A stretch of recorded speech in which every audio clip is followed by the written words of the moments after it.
Hello बच्चों, मैं लखन सैनी राजस्थान सरकार और वेदांता के सीएसआर इनिशिएटिव ई कक्षा में आप सबका स्वागत करता हूं, जिसके टेक्निकल पार्टनर है मिशन ज्ञान। बच्चों, हम पढ़ रहे कक्षा 10 की गणित की पाठ्य पुस्तक का अध्याय 12 वृत्तों से संबंधित क्षेत्रफल। आज भाग 11 में हम हल करेंगे हमारी पाठ्य पुस्तक की प्रश्नावली 12.3 की प्रश्न संख्या 1 से 4 तक। हमेशा की तरह आपको हर एक प्रश्न के हल को ध्यान से समझना है बच्चों, नोट करना है और बाद में बिना देखे खुद से हल करना है।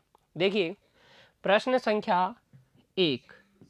यहाँ हमसे कहा गया है आकृति 12.19 में इस आकृति में देखिए बच्चों, छायांकित भाग का क्षेत्रफल ज्ञात कीजिए। हमें ये छायांकित भाग का क्षेत्रफल ज्ञात करना है। ये छायांकित भाग का क्षेत्रफल ज्ञात करना है यदि P Q 24 centimetre, P R 7 centimetre तथा ओ जो है वृत्त का केंद्र है। तो ये ओ वृत्त का केंद्र है।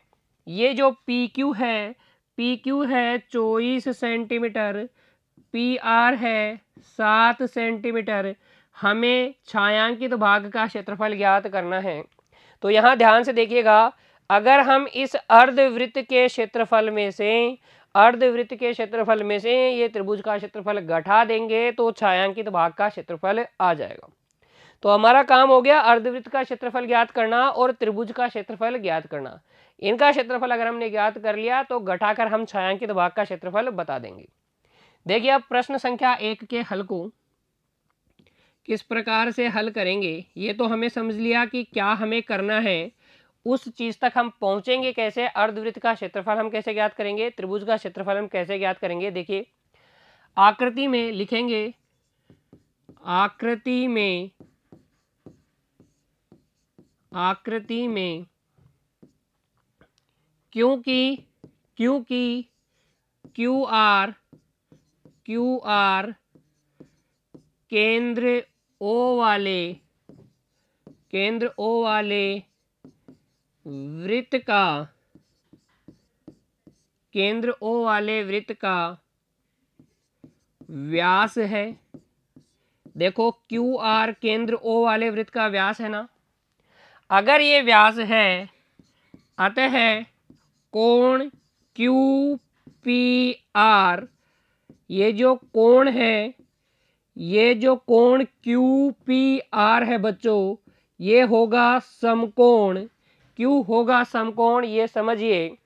हमें पता है ये अगर व्यास है तो ये फिर अर्धवृत्त में बना कोण है, और अर्धवृत्त का कोण क्या होता है, समकोण होता है। लिख भी देंगे, अर्धवृत्त में बना कोण। अर्धवृत्त में बना कोण हमेशा समकोण होता है, इसलिए ये कोण समकोण है। और अगर ये कोण समकोण है तो त्रिभुज पी क्यू आर एक समकोण त्रिभुज है। ये फिर एक समकोण त्रिभुज है। और अगर ये समकोण त्रिभुज है बच्चों, तो यहाँ हम लगा सकते हैं पाइथागोरस प्रमेय। समकोण के सामने वाली भुजा क्यू आर का वर्ग अन्य दो भुजाओं के वर्गों के योग के बराबर होगा। पी आर का स्क्वायर प्लस पी क्यू का स्क्वायर। और यहाँ से फिर आप लिख सकते हैं क्यू आर का स्क्वायर बराबर पी आर कितना है बच्चों, पी आर हमें दिया गया है 7 सेंटीमीटर। तो ये 7 का स्क्वायर प्लस पी क्यू है 24 सेंटीमीटर, तो ये 24 का स्क्वायर, 7 का स्क्वायर 49, 24 का स्क्वायर 576। दोनों को जोड़ेंगे तो आ जाएगा 625। तो यहाँ से आप लिख सकते हैं कि क्यू आर बराबर होगा √625 अर्थात 25 सेंटीमीटर। तो क्यू आर 25 सेंटीमीटर आ गया है। इसका मतलब वृत्त का व्यास आपके पास आ गया है 25 सेंटीमीटर। इसलिए वृत्त की त्रिज्या आर आपके पास आ जाएगी 25/2 सेंटीमीटर। त्रिज्या आपके पास आ गई है 25/2 सेंटीमीटर। अब देखिए बच्चों, छायांकित भाग का क्षेत्रफल निकाल लीजिए। अब लिखेंगे छायांकित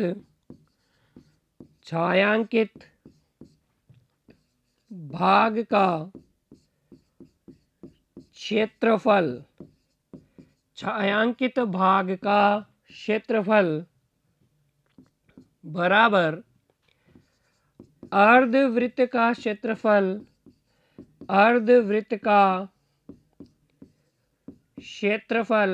माइनस अर्धवृत्त का क्षेत्रफल माइनस हम कर देंगे त्रिभुज का क्षेत्रफल, त्रिभुज PQR का क्षेत्रफल। अर्धवृत्त का क्षेत्रफल होता है 1/2 पाई आर स्क्वायर माइनस त्रिभुज PQR का क्षेत्रफल। त्रिभुज PQR कैसा त्रिभुज है? समकोण त्रिभुज है। इसलिए त्रिभुज PQR का क्षेत्रफल हो जाएगा 1/2 गुणा आधार गुणा ऊंचाई। यहाँ देखिए 1/2 गुणा पाई का मतलब 22/7 आर स्क्वायर। आर कितना है? 25/2। तो ये 25/2 गुणा 25/2 माइनस 1/2 आधार अगर आप 24 सेंटीमीटर लेंगे तो ऊंचाई हो जाएगी 7। आधार अगर आप 24 सेंटीमीटर को लोगे तो ऊंचाई हो जाएगी 7 सेंटीमीटर।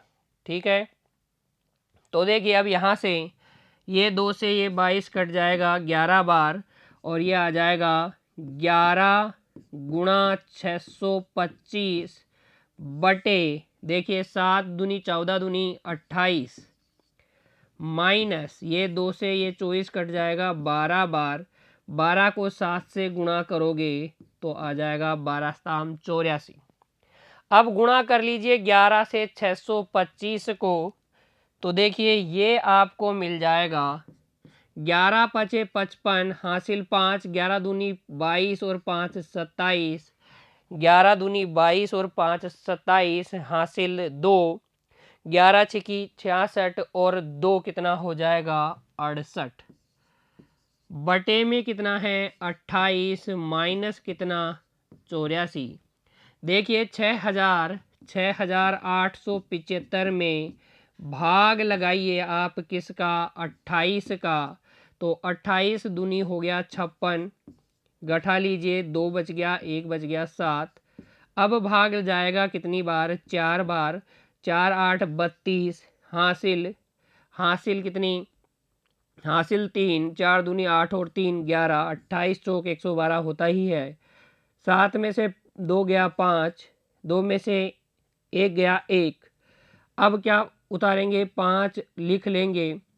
28 पंजे 5 बार भाग लगाइए, 28 पंजे हो जाएगा देखो 8 पंजे 40 हासिल 4, 5 दूनी 10 और 4 14 140। ये 5 बच गया, ये 1 बच गया।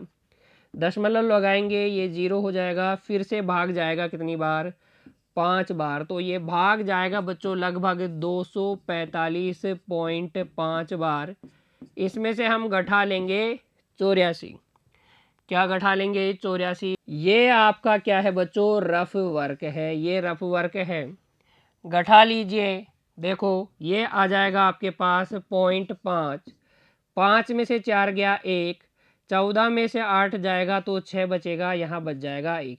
तो 161.5 सेंटीमीटर स्क्वायर ये आ जाएगा अभिष्ट छायांकित भाग का क्षेत्रफल। किसी प्रकार की कोई दिक्कत नहीं होनी चाहिए बच्चों आपको प्रश्न संख्या 1 के हल में। सबसे पहले हमें पता है ये बिंदु O अगर इस वृत्त का केंद्र है तो QOR, ये जो QR है इस त्रिभुज की भुजा, ये व्यास होगा। और अगर ये व्यास है तो फिर ये कोण अर्धवृत्त का कोण है। अर्धवृत्त का कोण हमेशा समकोण होता है, तो ये कोण 90 डिग्री का है। त्रिभुज पी क्यू आर एक समकोण त्रिभुज है। समकोण त्रिभुज में कर्ण का स्क्वायर अन्य दो भुजाओं के स्क्वायर्स का सम होता है, योगफल के बराबर होता है। वहां से आप कर्ण निकालेंगे तो 25 सेंटीमीटर आ जाएगा। व्यास 25 सेंटीमीटर आने का मतलब ये है त्रिज्या 25/2 सेंटीमीटर है। छायांकित भाग का क्षेत्रफल हम कैसे निकालेंगे? इस अर्धवृत्त के क्षेत्रफल में से हम त्रिभुज का क्षेत्रफल घटा देंगे, तो छायांकित भाग का क्षेत्रफल आ जाएगा। आप अर्धवृत्त का क्षेत्रफल निकालेंगे 1/2 पाई आर स्क्वायर के सूत्र से। त्रिभुज पी क्यू आर का क्षेत्रफल आप निकालेंगे 1/2 आधार गुणा ऊंचाई से। सबके मान रख के जब आप कैलकुलेट करेंगे तो ये आ जाएगा 161.5 सेंटीमीटर स्क्वायर लगभग। ठीक है ना बच्चों? अब कोई दिक्कत नहीं होनी चाहिए, आपको पुनः बिना देखे हल करना है। अगला देखो फिर प्रश्न संख्या 2।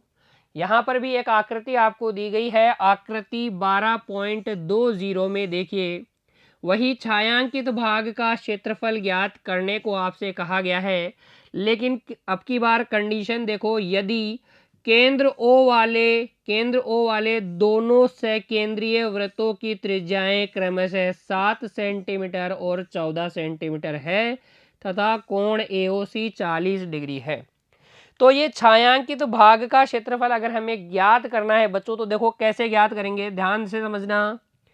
क्या ये बड़े वृत्त का एक त्रिज्यीय खंड है, जिसे मैं अब येलो कलर फिल कर रहा हूं। ये जो है ये बड़े वृत्त का त्रिज्यीय खंड है। तो हमारे पास दो सकेंद्रीय वृत्त है जिनमें एक बड़े वृत्त का त्रिज्यीय खंड है। उसमें से अगर हम इस छोटे छोटे वृत्त के त्रिज्यीय खंड को, इस त्रिज्यीय खंड को हटा लेंगे या घटा देंगे ये क्षेत्रफल को, तो हमारे पास अभिष्ट छायांकित भाग का क्षेत्रफल आ जाएगा। हमारे पास अभिष्ट छायांकित भाग का क्षेत्रफल आ जाएगा। तो फंडा तो हमें समझ में आ गया कि करना क्या है, ये बड़े त्रिज्यीय खंड में से छोटे त्रिज्यीय खंड का क्षेत्रफल हमें घटा लेना है। त्रिज्यीय खंड के क्षेत्रफल का सूत्र क्या होता है बच्चों? देखिए पाई आर स्क्वायर थीटा बटे 360 डिग्री। हमें दो त्रिज्यीय खंडों के क्षेत्रफल यहाँ ज्ञात करने हैं, बड़े वृत्त वाले त्रिज्यीय खंड का क्षेत्रफल और छोटे वृत्त वाले त्रिज्यीय खंड का क्षेत्रफल। फिर हम घटा लेंगे, छायांकित भाग का क्षेत्रफल हमारे पास आ जाएगा।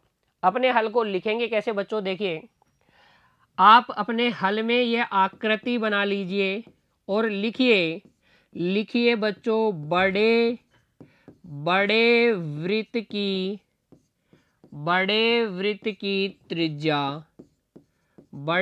की त्रिज्या R1 आपके पास है 14 सेंटीमीटर तथा छोटे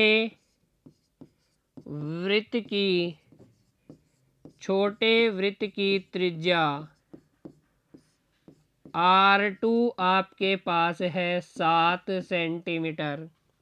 R2 आपके पास है 7 सेंटीमीटर, क्योंकि त्रिज्यीय खंड, वृत्त के त्रिज्यीय खंड का कोण यहाँ पर आपको दिया गया है थीटा बराबर है कोण AOC, इसलिए यहाँ से थीटा बराबर हो जाएगा 40 डिग्री। थीटा बराबर कितना हो जाएगा?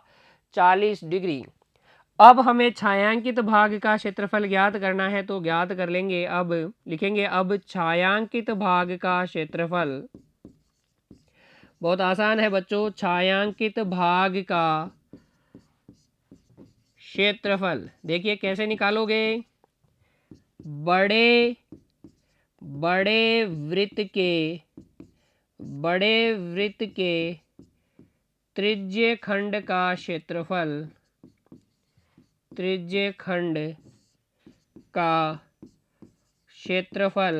माइनस छोटे वृत्त के त्रिज्यीय खंड का क्षेत्रफल, छोटे वृत्त के त्रिज्य खंड का क्षेत्रफल। बड़े वृत्त वाले त्रिज्य खंड के क्षेत्रफल में से हम छोटे वृत्त के त्रिज्य खंड के क्षेत्रफल को घटा देंगे।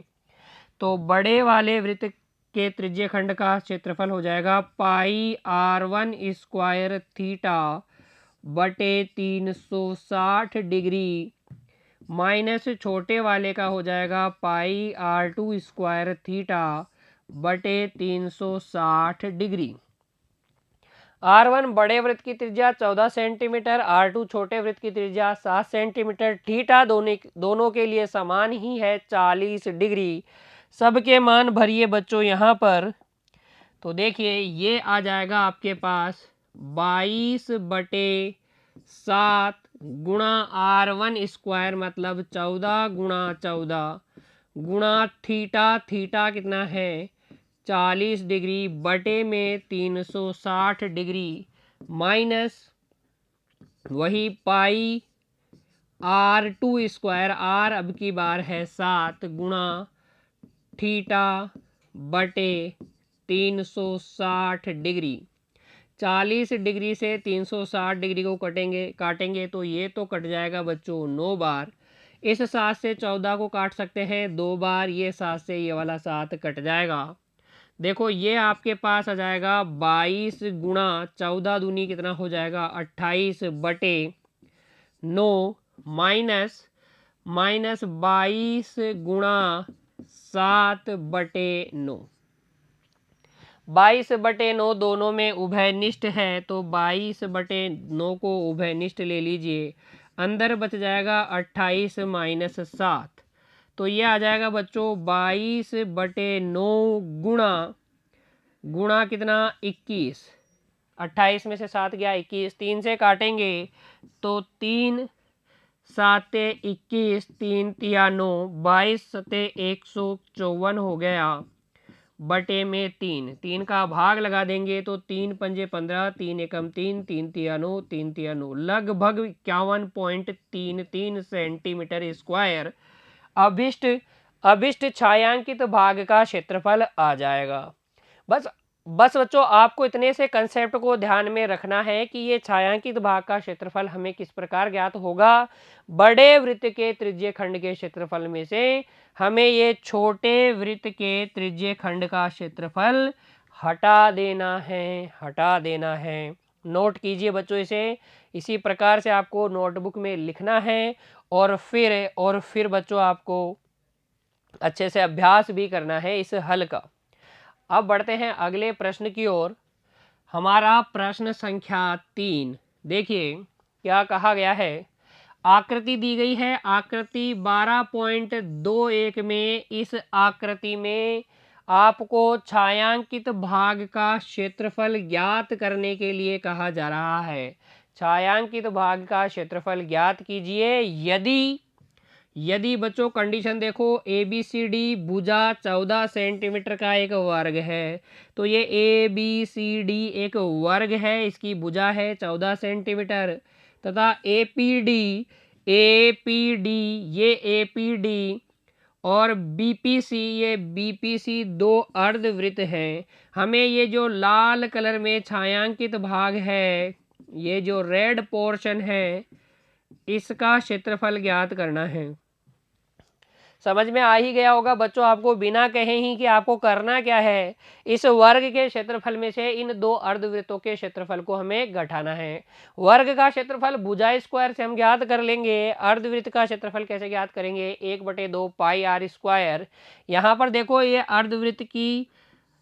अर्धवृत्त की जो त्रिज्या होगी वो इस भुजा की आधी होगी क्योंकि ये भुजा जो है इसका व्यास है। अर्धवृत्त का व्यास जो है 14 सेंटीमीटर है, ये भुजा की लंबाई के बराबर है और इस भुजा की लंबाई का आधा इस अर्धवृत्त की त्रिज्या हो जाएगी। हल को लिखेंगे कैसे देखो। हल में आप बनाएंगे आकृति और लिखेंगे वर्ग ABCD की भुजा बराबर है 14 सेंटीमीटर। अर्थात हम ये भी समझ सकते हैं प्रत्येक अर्धवृत्त का व्यास, प्रत्येक अर्धवृत्त का व्यास, देखो प्रत्येक अर्धवृत्त का व्यास जो है वो भी 14 सेंटीमीटर है, क्योंकि अर्धवृत्त का व्यास भुजा के तो बराबर है। और यहाँ से हम लिख सकते हैं प्रत्येक अर्धवृत्त की त्रिज्या, प्रत्येक अर्धवृत्त की त्रिज्या r यहाँ से हो जाएगी 7 सेंटीमीटर। कितनी हो जाएगी? 7 सेंटीमीटर। और अब हम ज्ञात कर लेंगे छायांकित भाग का क्षेत्रफल। देखो अब छायांकित भाग का क्षेत्रफल, छायांकित भाग का जो क्षेत्रफल होगा वो होगा वर्ग ABCD का क्षेत्रफल, वर्ग ABCD का क्षेत्रफल माइनस दोनों अर्धवृत्तों का क्षेत्रफल, दोनों अर्धवृत्तों का क्षेत्रफल, दोनों अर्धवृत्तों का क्षेत्रफल। तो वर्ग का क्षेत्रफल तो हम ज्ञात करेंगे बच्चों कैसे? भुजा स्क्वायर। और दोनों अर्धवृत्तों का क्षेत्रफल क्या होगा? वो होगा 2 गुणा एक अर्धवृत्त का क्षेत्रफल होता है 1/2 पाई r स्क्वायर। अब सिर्फ आपको मान भरने हैं। देखो भुजा कितनी है? 14 सेंटीमीटर। तो यहाँ से 14 का स्क्वायर माइनस 2 गुणा 1/2 गुणा पाई का मतलब 22/7, त्रिज्या है 7, तो 7 गुणा 7। ये 2 से ये 2 कट गया, ये 7 से ये 7 कट गया। 14 का स्क्वायर 196 माइनस 22 सते 154। 196 में से 154 घटा लीजिए। 6 में से 4 गया 2, 9 में से 5 गया 4, 42 सेंटीमीटर स्क्वायर क्या आ जाएगा? अभिष्ट छायांकित भाग का क्षेत्रफल आ जाएगा। है ना आसान? देखिए प्रश्न संख्या 3 के हल को आप इस तरीके से आप अपनी कॉपी में रिप्रेजेंट करेंगे। नोट कर लीजिए बच्चों इसे। और फिर देखिए अगला प्रश्न, प्रश्न संख्या 4 क्या कहा गया है? ध्यान से पढ़ेंगे। आकृति 12.22 में, इस आकृति में छायांकित भाग का क्षेत्रफल ज्ञात कीजिए। ये पूरे ही भाग का क्षेत्रफल आपको ज्ञात करना है, पूरी आकृति का ही क्षेत्रफल आपको ज्ञात करना है, जहां भुजा 12 सेंटीमीटर वाले एक समबाहु त्रिभुज OAB के शीर्ष O को केंद्र मानकर 6 सेमी त्रिज्या वाला एक वृत्तीय चाप खींचा गया है। तो ये एक वृत्तीय चाप खींचा गया है O को केंद्र मानकर 6 सेंटीमीटर भुजा का। हमें ये क्षेत्र छायांकित भाग का क्षेत्रफल ज्ञात करना है। कैसे ज्ञात करेंगे? देखिए हम ज्ञात कर लेंगे इस वृत्त का क्षेत्रफल, वृत्तीय चाप का नहीं, पूरे वृत्त का क्षेत्रफल ज्ञात कर लेंगे। ठीक है, हम ज्ञात कर लेंगे ये त्रिभुज का क्षेत्रफल, पूरे त्रिभुज का क्षेत्रफल। लेकिन देखिए जब हम इस त्रिभुज के क्षेत्रफल और वृत्त के क्षेत्रफल को जोड़ेंगे, वृत्त के क्षेत्रफल और त्रिभुज के क्षेत्रफल को जोड़ेंगे, तो ये त्रिज्य खंड का क्षेत्रफल 2 बार जुड़ जाएगा। तो हमें इस त्रिज्य खंड के क्षेत्रफल को एक बार हटाना भी पड़ेगा, इस क्षेत्रफल को ज्ञात करने के लिए। तो देखिए हल में आप बना लीजिए आकृति और लिखिए सबसे पहले समबाहु त्रिभुज OAB की भुजा बराबर कितनी है? ये है बच्चों 12 सेंटीमीटर। कितनी है? 12 सेंटीमीटर। क्योंकि समबाहु त्रिभुज का क्षेत्रफल होता है √3/4 भुजा स्क्वायर क्या होता है समबाहु त्रिभुज का क्षेत्रफल? √3/4 भुजा स्क्वायर। इस सूत्र को अच्छे से याद कर लीजिए। यहां से फिर आप लिख सकते हैं समबाहु त्रिभुज ओ ए बी का क्षेत्रफल। ओ ए बी का क्षेत्रफल हो जाएगा √3/4 भुजा स्क्वायर मतलब 12 का स्क्वायर। ये हो जाएगा √3/4 गुणा 12 गुणा 12। 12 से ये 4 से 12 कट जाएगा 3 बार, 12 तिया 36, 36√3 सेंटीमीटर स्क्वायर क्या आ जाएगा? त्रिभुज ओ ए बी का क्षेत्रफल आ जाएगा। फिर देखो क्यू की वृत्त के त्रिज्य खंड का क्षेत्रफल वो होता है πr² थीटा बटे 360 डिग्री। इसलिए त्रिज्य खंड देखो ओ पी क्यू, ये त्रिज्य खंड ओ पी क्यू का क्षेत्रफल मैं बता देता हूं आपको। ओ पी क्यू का क्षेत्रफल आकृति में देखिए, त्रिज्य खंड ओ पी क्यू का क्षेत्रफल पाई का मतलब 22/7, आर कितना है? त्रिज्या है इसकी 6, गुणा थीटा कितना? ये कोण देखो, ये है समबाहु त्रिभुज का कोण यानी कि 60 डिग्री बटे 360 डिग्री। 60 डिग्री से ये 360 डिग्री 6 बार कट जाएगा, ये 6 से 6 एक बार कट जाएगा। ये त्रिज्य खंड का क्षेत्रफल आपके पास आ जाएगा। देखो 22 छिका 132, 132/7 सेंटीमीटर स्क्वायर। त्रिज्य खंड का क्षेत्रफल आ गया है 132/7 सेंटीमीटर स्क्वायर। अभी हमें इस वृत्त का क्षेत्रफल भी ज्ञात करना है। तो देखिए अब क्योंकि वृत्त का क्षेत्रफल होता है πr², इसलिए यहाँ से वृत्त का क्षेत्रफल हो जाएगा, पाई का मतलब 22/7, r² का मतलब 6 गुणा 6, तो ये हो जाएगा 22 गुणा 36/7।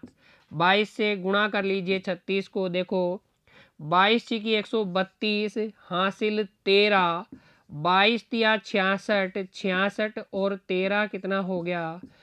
79 हो गया। तो ये 792/7 सेंटीमीटर स्क्वायर आ जाएगा। अब आपके पास वृत्त का क्षेत्रफल है, त्रिभुज का क्षेत्रफल है, त्रिज्य खंड का क्षेत्रफल भी है। इस छायांकित भाग का क्षेत्रफल आप कैसे ज्ञात करेंगे? लिखिए बच्चों, देखिए अब छायांकित भाग का क्षेत्रफल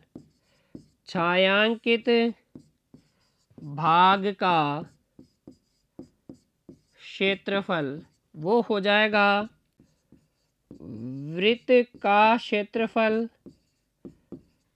माइनस त्रिज्य खंड का क्षेत्रफल प्लस त्रिभुज ओ ए बी का क्षेत्रफल। देखो बच्चों ध्यान से समझो, वृत्त के क्षेत्रफल में से पहले हम ये त्रिज्य खंड का क्षेत्रफल घटा लेंगे और बाद में त्रिभुज का क्षेत्रफल जोड़ देंगे, तो ये वाले भाग का क्षेत्रफल और ये वाले भाग का क्षेत्रफल आ जाएगा। ठीक है, यानी कि अभिष्ट क्षेत्रफल आपको मिल जाएगा। वृत्त का क्षेत्रफल है 792/7, त्रिज्य खंड का क्षेत्रफल है 132/7 और त्रिभुज का क्षेत्रफल है 36√3। 36√3। देखिए ये इन दोनों का एलसीएम आ जाएगा 7। 792 में से 132 घटाइए, 2 में से 2 गया 0, 9 में से 3 गया, 9 में से 3 गया 6, 7 में से 1 गया 6, 7 में से 1 गया 6। देखो 2 में से 2 गया 0, 9 में से 3 गया 6, 7 में से 1 गया 6, तो 660/7 प्लस 36 गुणा √3 का मान होता है बच्चों 1.732। √3 की जगह आप लिख सकते हैं 1.732। तो ये आ जाएगा आपके पास। फिर देखो 7 नाम 63, 7 नाम 63 कितना बच गया, 3 बच गया 30, 7 चौक 28, 2 बच गया 20 हो जाएगा, 7 दूनी 14, 6 बच गया 7 8 56। तो ये 94.28 लगभग आ जाएगा। और ये प्लस देखो 36 से गुणा करो 1.732 को, 1.732 गुणा 36 कीजिए, 6 दूनी 12 हासिल 1, 6 तिया 18 हासिल 1, 7 6 सतह 42 और 1 43 हासिल 4, 6 कम 6 और 4 10, 3 दूनी 6, 3 तिया 9, 3 सतह 21 हासिल 2, 3 कम 3 और 2 5, 2 15 की 5 हासिल 1, 13 की 3 हासिल 1 2 6, 3 अंक छोड़ के दशमलव लगा देंगे तो यह जाएगा 62.352, 62.35 लगभग। कितना, 62.35।